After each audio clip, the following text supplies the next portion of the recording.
Hvala za besedo. Zdaj sem bil po tej kratki govoranci 3-krat, 4-krat omenjen, tako da sem kar vrtil. Ni to moja zasluga, daleč od tega. To je zasluga vseh nas skupaj. Nismo mi prepoznali, da je nekaj nujno, ampak prepoznali smo, da je nekaj samo po sebi umevnega. Bile so težave, kot so vedno. Sodelovali smo na dražbah, se cenkali za cene in tako naprej. Ampak v končni fazi nam ne uspelo. In kot je bilo že rečeno, tole ne postane nekakšna dnevna soba Trbovlje. Mesta, ne naselja, ne rudniških kolonij, ampak Trbovlja kot mesto. In to, da smo mesto, gre pa v resnici spet zasluga vsem vam. In seveda knjižnica je samo del tega.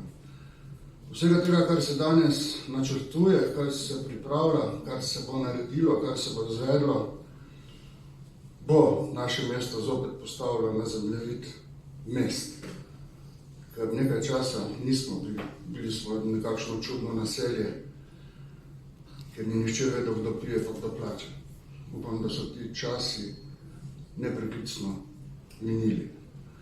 In tale današnja otvoritev je v resnici prvi korak na poti, po kateri sedaj hodimo,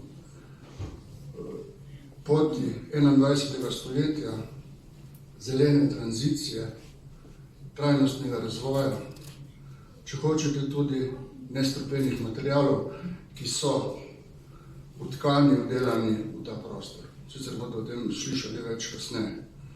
Tako da še enkrat hvala vsem, tamle je tabla z imeni vseh ljudi, ki so sodelovali pri tej obnovi in jih je ogromno. Tako da vedno in povsod, kot vedno rečem, skupnimi močmi. Narazen smo pesek, skupaj smo skala.